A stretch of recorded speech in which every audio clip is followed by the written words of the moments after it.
La brújula de la semana. En la UOX, la radio que se ve. La música que caracteriza nuestra sección cultural a las 11:45 y también nuestro columnista cultural Ignacio Benítez ya en el piso. Antes de arrancar, le recuerdo a la gente el 3413-772677, 3413-772677 para mensajes de WhatsApp. ¿Cómo anda, Benítez? ¿Todo bien, usted? Muy bien. Tenemos nota cultural literaria, tenemos nota cultural vinculada ¿a qué? Cuénteme. A una presentación que se dio esta semana en la ciudad de Rosario. Vino la autora Claudia Piñero a presentar su libro Maldiciones, Las Maldiciones. Ajá. Tenemos el honor de tenerla en el teléfono. Buenos días, Claudia, ¿cómo te va? Buen día, ¿cómo están? Buen día, Claudia, ¿cómo estás? ¿Cómo estuvo ahí el periplo por la ciudad esta semana? Muy bien, la verdad que estuvo muy bien la presentación. Tuve la suerte que me acompañó Angélica Gorodischer y Rosario Esquina, y después, bueno, anduve por algunos medios haciendo entrevistas, así que me estuve divirtiendo. Y después también fui a comer pescado, obviamente. Obviamente, no podía faltar. Y el miércoles estuviste con Reinaldo Sietecase también y con Leonardo Yola. Sí, con Leo Yola. Había una presentación a distintos libreros de la ciudad y de la zona de influencia de Rosario, y fue Reinaldo a presentar su libro que sale el mes que viene, que si no me equivoco se llama Nada que Perder, y Oyola a presentar un libro que para mí es el mejor de Oyola, que se llama Chamamé, que lo había editado una editorial en España y era muy difícil de conseguir acá, y por suerte ahora pudieron reeditarlo en la Argentina, así que lo van a poder leer también, sí. Para hablar un poco de tu libro, Claudia, ¿cuál es el contexto y la estructura de esta novela política? Contanos un poco. Mira, la novela en realidad, como todas mis novelas, se inicia con una imagen, y esa imagen disparadora fue como un duelo de dialéctica de poder entre un joven que entra a trabajar en un partido político, Román Sabaté, y su líder, Fernando Rovira, que 2 años después de tomarlo y sin entender muy bien para qué lo contrataron, le explica para qué lo contrataron. Y entonces ahí se da una situación del amo y el esclavo, y el muchacho tendrá que decidir si está dispuesto a hacer el sacrificio que le pide su líder por él y por el partido. Ese es el contexto, y tiene que ver con relaciones personales y de la paternidad y de los vínculos y los conflictos personales, pero como es en el mundo de la política, enseguida en la novela es como que lo toma del mundo de la política y parece que es una novela política. Yo la pensé como una novela de personajes y de conflictos, pero claro, el mundo de la política es muy potente, ¿viste? Entonces empieza a aparecer la nueva política, la vieja política, la política que se hace a través del marketing versus la política más de partidos tradicionales, cómo se forma hoy un político, cómo le convences a la gente para que te vote desde argumentos más del marketing, ¿no? De la publicidad y del marketing que de las ideas, ¿no? Claudia, ¿y el contexto te inspiró para hacer este libro, el contexto político actual? Sí, que es el contexto político actual mundial, te diría, claro, ¿no? Porque es lo que nosotros vemos en la Argentina con los partidos políticos, pero también con los partidos tradicionales que se corren hacia un lugar más de bajar el discurso o de presentar a los políticos más desde el marketing, pero también... y no de la ideología, digamos. Claro, es como que incluso los partidos que tienen trayectoria, ideología y historia de ideas y política y de discurso político, también bajan a veces un poco el discurso para adaptarse a esto, a lo que parece que da más resultado a la hora de votar, ¿no? Y vos fíjate que en Francia Macron más por izquierda y Trump en Estados Unidos por derecha también son construcciones del marketing y de la publicidad en un punto, ¿no? Sí. Se construyen así hoy los candidatos. Claudia, ¿qué tal? Germán Mangio te saluda. Cuando vos decías cómo la política termina traccionando la literatura, digo, no se lo chupa por lo fuerte, digo, ¿te parece que tiene que ver con una cuestión argentina en particular? Pienso en la tradición de literatura política que tiene la Argentina, que quizás no es tan fuerte en otros lugares y acá ha llegado a ser más masiva, digo, porque uno puede rastrear eso en la novela política, más en Argentina que en otros lugares. Mira, yo creo que en la Argentina se dan 2 situaciones. Los grandes fundadores de la literatura argentina fueron políticos. Los políticos escribían. Sarmiento era un político, Mitre era un político, qué sé yo, un montón, Mármol, no sé, un montón de autores que nosotros, claro, que nosotros los tenemos como los fundadores de la Echeverría, o sea, que lo tenemos como fundadores de la literatura argentina, eran políticos.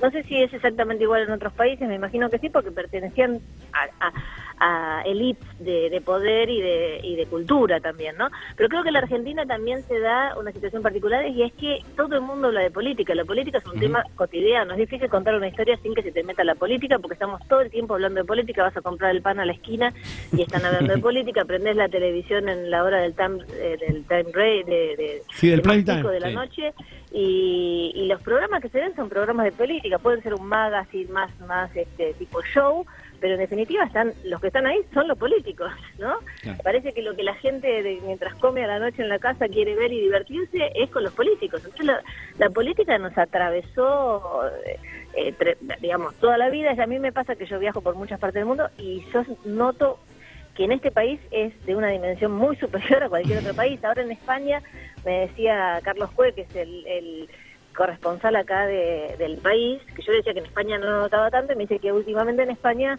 se ha visto más, ¿no? Porque con todo este lío que han tenido con el PSOE y demás, bueno, se tomó también como un tema cotidiano. Y fíjate que el libro que hoy más éxito tiene en España es Patria, que es de Fernando Aramburu, que es un libro que habla sobre la grieta en el País Vasco a partir de la ETA, familias que están en la mitad a favor y la mitad en contra de lo que fue la ETA en ese país. Claro. Entonces, bueno, parece como que esto repite en otros lados, ¿no? En tu libro hay un ambicioso político que quiere dividir la provincia de Buenos Aires en dos, ¿cierto? Esto tiene que ver con la maldición de Alsina. El otro día contaste una anécdota, que tuviste una entrevista con Eduardo Duhalde. Si la querés contar acá al público. Sí, yo en la novela quería mezclar los dos discursos, el discurso literario y el discurso político. El discurso literario es un discurso, cuando es una novela, un cuento, es un discurso de ficción, ¿no? Yo escribo una ficción, te miento, en cierta forma, porque es una ficción, pero cuando te doy la novela te digo, mira, esto es una ficción, y vos lo lees desde la ficción. El discurso político es al revés. A vos te están dando un discurso que supuestamente es la verdad, o la verdad del político que lo dice, y en el fondo siempre lo recibimos pensando, bueno, pero esto es así como me lo están diciendo, ¿no? Claro. Entonces se mezcla verdad y mentira en los dos discursos. Y yo lo que quería era justamente meter las voces de dos políticos de los partidos tradicionales en contraposición al protagonista de la novela, que es Fernando Rovira, de los partidos tradicionales, el peronismo y el radicalismo, y dos voces que fueran muy contundentes en la provincia de Buenos Aires, porque esta maldición se dirime en la provincia de Buenos Aires con la maldición de Alsina, de los gobernadores, que dice que ningún gobernador de la provincia de Buenos Aires será presidente de la República. Y entonces yo los entrevisté de verdad a Ricardo Alfonsín y a Eduardo Duhalde, y en la novela parece como que fueron entrevistados por la China Sureda, que es la periodista que está haciendo este libro sobre la maldición de Alsina. Y ellos me contestaron de verdad a dos preguntas de ficción, que es: ¿qué opinan del proyecto de ley de dividir la provincia de Buenos Aires que presentó Fernando Rovira? Obviamente Fernando Rovira no existe y no presentó ningún proyecto, pero ellos muy bien saben que han habido otros proyectos de división de la provincia de Buenos Aires, y que es un tema que se repitió muchas veces a lo largo de los últimos años. Así que opinaron en ese caso los dos sobre qué pensaban de la división de la provincia de Buenos Aires, y también qué pensaban de la maldición de Alsina, de los gobernadores, si creían que había ahí algo. Y los dos dijeron que no, por supuesto. Y yo le recordaba a Duhalde que había leído que en un discurso en Bahía Blanca, cuando él se presentaba para candidato a presidente, que perdió en esas elecciones, pero luego lo fue, pero no por el voto popular, con la crisis del 2001, que él en ese discurso dijo: le pido al pueblo que me ayude a vencer la maldición de los gobernadores. Y él no lo recordaba. Me dice: ¿pero eso está en algún lado? Y le digo: bueno, yo lo encontré en internet. Y dije: bueno, pero en internet hay muchas cosas, ¿no? Y digo, bueno, pero en internet era una nota del diario La Nación, ¿no? Era una nota de La Nación que no era un blog, parte de su discurso. No era que era una cosa tan rara, pero bueno, de todos modos, obviamente, si Duhalde usó eso en un discurso, no es porque seguramente crea en la maldición de Alsina, sino que es una forma de apelar a... Es su recurso literario también en la política. Exacto, ¿no? Es también su recurso literario. En tu novela también aparece un personaje que conoce todos los discursos de Alfonsín, ¿no? Sí, hay un tío que vive en San Nicolás, porque el protagonista es de la ciudad de Santa Fe. Sí. Y este tío vive en San Nicolás y es un viejo radical que no pudo hacer mucha carrera dentro del radicalismo, fue concejal de la ciudad, pero no llegó más que eso, pero que tienen como una añoranza por la vieja forma de hacer política, y sobre todo por Raúl Alfonsín, y y lo que significaba como líder y como estadista, etcétera. Entonces se sabe de memoria muchos de sus discursos y además usa frases que todos sabemos que fueron de Alfonsín como si las hubiera inventado él, y cuando alguien se lo señala y le dice, pero ¿cómo? ¿Así se lo dijo Alfonsín?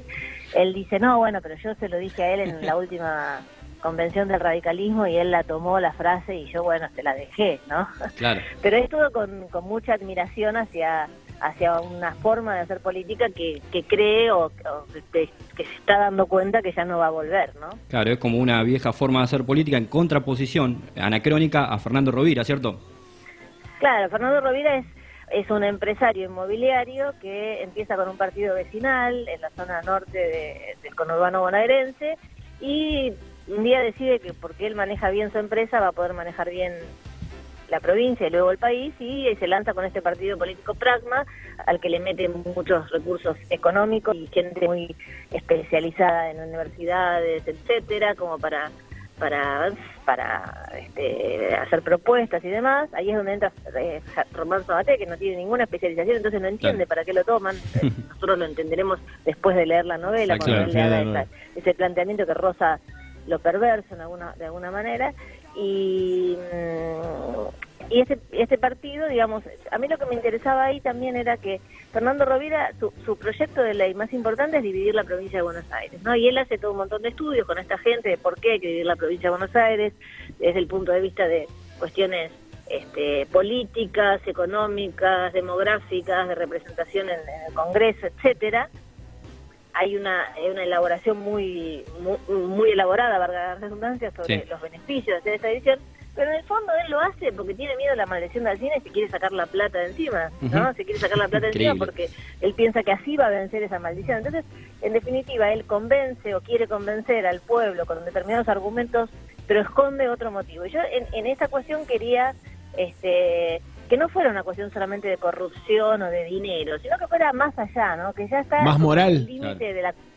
No, está en el límite de la cordura, ¿viste? Vos te preguntás en manos de quiénes estamos. Este tipo, ¿esto que está haciendo? ¿Está cuerdo? ¿Está capacitado para ser gobernador y presidente de la República? A veces a uno le pasa con algunos líderes, no sé, qué sé yo, el que maneja Norcorea, a veces Trump, con algunas cosas que dice, que vos decís, pero este hombre está capacitado más allá de las ideas. Eso, ¿no? incluso más allá de la ambición, digo, ¿no? Dice, ¿esto es solo ambición? Exacto, vos decís que alguien, porque no hay vos no tenés que pasar por un examen, vos entras a un trabajo y te hacen un psicofísico, te hacen un montón de exámenes, que eso, para ser presidente parece que todo eso no se hace, ¿no? Una última pregunta que siempre se la hacemos a la gente que viene desde el lado de la literatura. ¿Sirven los talleres literarios para vos? Mira, yo fui a un taller literario que para mí era buenísimo, debe seguir siendo, no sé si ahora lo está dando, con Guillermo Sarcomano, que para mí fue fundacional, ¿no? Sí. A mí me parecen talleres literarios de los cuales salieron grandes escritores, como por ejemplo del taller de Liliana Hecker salió Samantha Shevlin, salió Guillermo Martínez, Pablo Ramos. Pablo Ramos, del de Abelardo Castillo, podría nombrar un montón de escritores que pasaron por el de Abelardo Castillo. A Guillermo Sacomano le pasa lo mismo. Hay talleres literarios que están pensados por escritores que transmiten con generosidad, pero también con rigurosidad lo que saben, para que vos tengas la posibilidad de convertirte en escritor. Si no querés ser escritor o vas a ser escritor, es otra cuestión, pero ellos lo dan pensando en eso, que el que viene de lado quiere ser escritor. Me pasó que el primero que llamé para hacer un taller fue Abelardo Castillo y me atendió por teléfono y me dice, bueno, ¿leíste tal cosa? Y leíste tal cosa, me nombró 10 grandes clásicos de los cuales yo había leído 3 o 4. Vení después, te dijo. No, él me dijo, va, si querés vení igual, pero como diciendo, no creo que esto funcione. Y a mí me dio tanta vergüenza que por supuesto no fui, me puse a leer todo lo que me dijo que había que leer.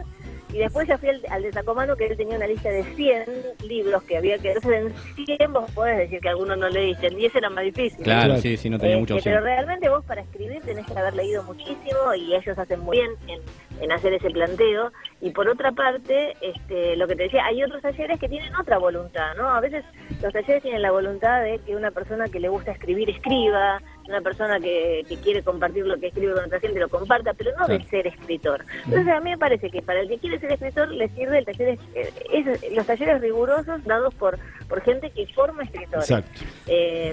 La universidad, por lo menos no sé en Santa Fe, Rosario, pero en Buenos Aires, Letras no forma para ser escritor, sino para ser Licenciado en letras. Crítico literario, Claro, digamos. claro.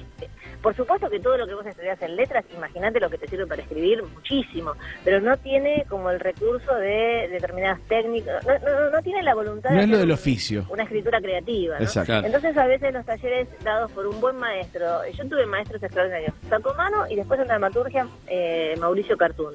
La verdad que tuve mucha suerte, entonces en ese sentido para mí los talleres literarios es una buena experiencia. Muchas gracias, Claudia, por comunicarte con nosotros, con la Brújula de la Semana. Y volvemos Bueno, gracias a ustedes. volvemos a charlar cuando de nuevo también andes por Rosario, Sí. seguramente poder compartir ese rato. Dale, cómo no, un saludo, hasta luego. Un saludo. Chao, chao.